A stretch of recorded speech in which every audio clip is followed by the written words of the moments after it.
Hi, welcome friends. Telugu మిత్రులకు స్వాగతం.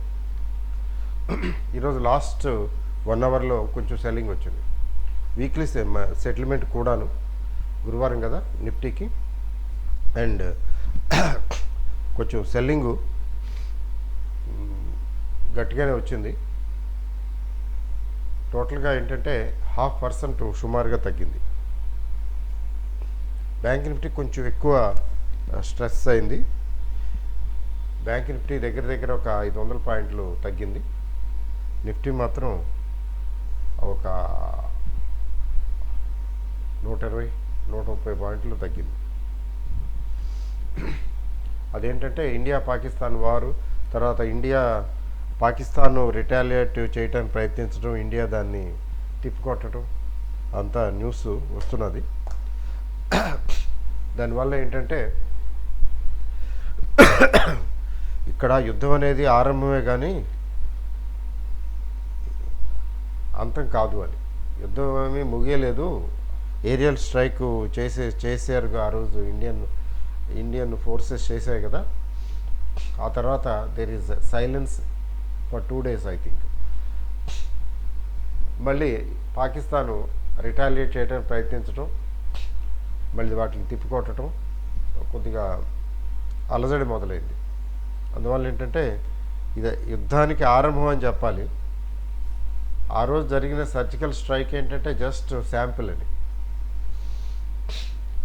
అయితే ఏదో ఒక 1-2 రోజులు 3 రోజులు యుద్ధం జరిగి మొత్తానికి ఏదో కాంప్రమైజ్ అయితే అయ్యే పరిస్థితి వస్తే, లేదా ఆగిపోతే, పాకిస్తాను రెస్పాండ్ అవ్వకుండా ఆగిపోతే బహుశా పెద్ద ఇంపాక్ట్ ఉండదు మార్కెట్ల మీద, బాగానే ఉంటుంది, ఇంకా పాజిటివ్గా ఉండి పైకి వెళ్ళొచ్చు. అదర్వైజ్ మార్కెట్స్ ఒత్తిడికి గురయ్యే అవకాశం ఉంది, మార్కెట్లు తగ్గడానికి అవకాశం ఉంది. ఎస్కలేషన్ ఆఫ్ వార్, ఎక్కడో యుద్ధం జరిగితేనే మనకి మార్కెట్లు తగ్గుతాయి కదా, మనకే యుద్ధం జరిగితే తగ్గాలి. బట్ స్టోరీ డిఫరెంట్గా ఉంది. ఎఫ్ఐఐస్ నిన్న తీసుకుంటే ఎఫ్ఐఐస్ 22,586 కోట్లు కొన్నారు. మన డిఐఎస్ 2,378 కోట్లు కొన్నారు. మరి ఈరోజు డేటా ఇంకా రాలేదు, కనిపించలేదు నాకు. సో ఏమిటి, ఎఫ్ఐఐస్ డిఐఎస్ కొంటూనే ఉన్నారు, ఇద్దరూ కొంటున్నారు. జోక్ అది, యుద్ధ వాతావరణం అయినా కొంటున్నారు, అది విశేషం. రిజల్ట్స్ ఓవరాల్గా మిక్స్డ్గా ఉన్నాయి. ఎల్ఎన్టీ రిజల్ట్స్ బాగానే ఉన్నాయని న్యూస్ వచ్చింది. ఇంకా టైటాను అవన్నీ వాటి రిజల్ట్స్ ఎలా ఉంటాయి అనేది మనం చూడాలి. తర్వాత ఏంటంటే ఈరోజు విశేషం వల్ల విక్స్ వాలటైలిటీ ఇండెక్స్ అప్ 10%. చూస్తూ పెరిగిపోయింది 10%. ఇప్పుడు 21 దగ్గర ఉంది. 21 దగ్గర ఉండటం దాని అర్థం ఏంటంటే వాలటైలిటీ పరాకాష్ఠకి చేరుకుంటున్నది అని. వాలటైలిటీ అట్ పీక్ లెవెల్స్ 21 అంటే చాలా ఎక్కువే. న్యాచురల్, వార్ టైంలో ఆ మాత్రం ఉండదా, ఉంటుంది. తర్వాత అడ్వాన్స్ డిక్లైన్ రేషియో కొద్దిగా చాలా ఇది అంటే నెగిటివ్గా ఉంది. అంటే 7:18, 7 షేర్లు పెరిగితే 18 షేర్లు చొప్పున తగ్గాయి.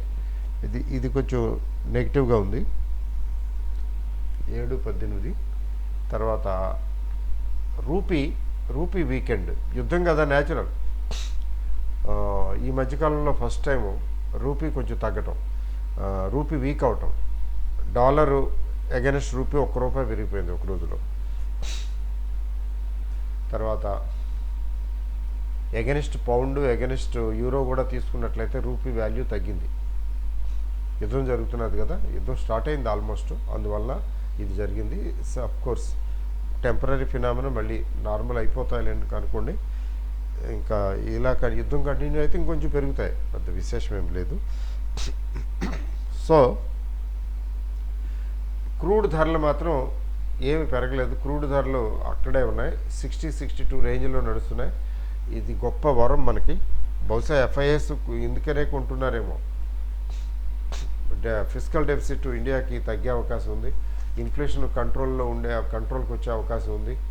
Because of lower crude prices. తర్వాత India is in an advantages position అలా ఖచ్చితంగా అనుకుని ఉండాలి. వీటన్నిటి కారణాల వల్ల ఏంటి జరుగుతుంది, ఏం జరగవచ్చు అంటే బాగుంటుంది అని. అందుకనే కదా they FIs started buying, of course in a small way. కొద్ది కొద్దిగా కొనుక్కుంటూ వెళ్తుంటారు కదా, there is selective buying. Okay అండి. మరి వార్ ఉంటుందా, తీవ్రత ఎలా ఉంటుందా, అవన్నీ మనకి బియాండ్ అవర్ కాంప్రహెన్షన్. మనకి మన దీనికి మేధస్సుకి అందే విషయం కాదు. ఇప్పుడు న్యూస్లో చెప్పేవి వింటాం, తర్వాత వీళ్ళు చెప్పేవి ఎక్కడ రాసినవి చదువుతాము, ఒక ఒపీనియన్ ఫామ్ చేసుకుంటాం తప్ప మనం వీ కెనాట్ సే. అది కాకుండా న్యూస్ ట్రాన్స్పరెంట్గా ఎందుకు ఉంటుంది? అవతల ఇరు వర్గాల్లో యుద్ధం జరుగుతున్నప్పుడు తాము గెలిచినట్టు చెప్పుకుంటారు. అది ఒకటి ఉంటుంది. ఇప్పుడు మన తరపున ఇంతమంది చనిపోయారని కానీ, లేకపోతే ఇంత నష్టం జరిగిందని కానీ, ఇన్ని విమానాలు ధ్వంసమయ్యాయని కానీ చెప్పం. అయినా కూడా అయ్యిందో అవ్వలేదో మనకు తెలియదు. అవతల వాళ్ళు కూడా అంతే. పాకిస్తాన్ వాళ్ళు చూడండి, 5 రాఫెల్స్ని కొట్టిపారేసామంటున్నాడు. ఒక్కొక్క రాఫెల్ విమానం 1500 కోట్లు ఎంతో ఉంది, 5 కొట్టేసామంటున్నాడు. అంటే 7500 కోట్లు 8000 కోట్లు వెళ్ళిపోయినట్లేనా ఇండియాకి? ప్లస్ విమానం ఒకటే కాదు కదా, విమానం నడిపే వ్యక్తి కూడా డౌటే. యుద్ధ విమానాలు కదా. సో ఇదంతా ఏంటంటే క్వైట్ అన్ఫార్చునేట్. వాళ్ళు సరదాగా వేడుకగా వెళ్ళి ఇన్నసెంట్ పీపుల్ని చంపేసి ఎంత అనర్థాన్ని తెచ్చిపెట్టారో ప్రపంచానికి చూడండి. ప్రపంచం అంతా దీని గురించి ఆలోచిస్తున్నది. ముఖ్యంగా పాకిస్తాను చాలా ఎఫెక్టెడ్. అంటే ఇండియా కంటే పాకిస్తాన్ ఎక్కువ భయపడుతున్నదే అని తెలిసిపోతున్నది. పాకిస్తాన్ ప్రజలు కూడా ఎప్పుడేమవుతుందో అని. ఎందుకంటే వాళ్ళ గవర్నమెంట్, వాళ్ళ మిలిటరీ, వాళ్ళ ఎయిర్ ఫోర్సు, నేవల్ ఫోర్సెస్, వాళ్ళ ఆర్మ్డ్ ఫోర్సెస్ వాళ్ళని ప్రొటెక్ట్ చేయగలుగుతారా అంటే వాళ్ళకి డౌటే. దెర్ ఇస్ నథింగ్ రాంగ్, అందులో విశేషం ఏం లేదు. అంత ఈజీ కూడా కాదు కదా. అందుకని ఇండియా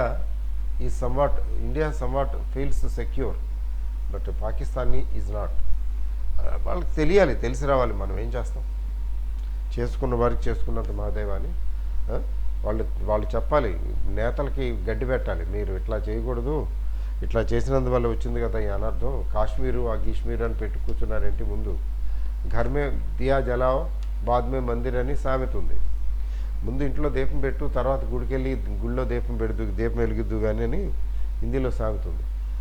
ముందు నీ పాకిస్తాన్ని సరిచేయనైనా ఎక్కడో కాశ్మీర్ గురించి మాట్లాడుతున్నావు అని చెప్పాలి వాళ్ళు. But there is many a slip between the cup and the lip. So మార్కెట్లు ఎట్లా స్పందిస్తాయి అనేది మనం వేచి చూడవలసిందే. అలాగే వార్ ఎలా ప్రొసీడ్ అవుతుంది అన్నది కూడా వేచి చూడవలసిందే. కొంచెం వార్ ఎస్కలేట్ అయితే కొంచెం ఇబ్బంది, మార్కెట్లు తగ్గుతాయి. That would be temporary, nothing to worry. నెలల తరబడి అయితే యుద్ధం చేయరు మన వాళ్ళు చేద్దాం అనుకున్నా వాళ్ళు అవతల వాళ్ళు అంతకన్నా అసలు చేయలేరు. నోరు మూసుకుని కూర్చుంటారు. ఎందుకంటే 1-2 రోజులు 2-3 రోజులు చేస్తే వాళ్ళ దగ్గర ఏముంది చేయటానికి? ఆయుధాలు కూడా లేవు సరిగ్గా.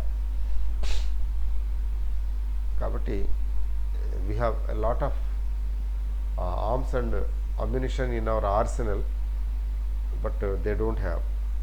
కాబట్టి they can't stand India. So అదండి market. Let us see. Market గురించి ఎంతకన్నా ప్రత్యేకించి చెప్పడానికి ఏముంది? ఇప్పుడు పెట్రోల్ ధరలు తక్కువ ఉండటం వల్ల ఇన్ఫ్లేషన్కి కూడా కొంచెం ఇదిగా ఉంటుంది, బెనిఫిషియల్గా ఉంటుంది. That is going to be beneficial to the economy as a whole. Okay అండి. సో రేపు ఫ్రైడే చూద్దాం ఎట్లా ఉంటుందో. All the best. Good night. Thank you.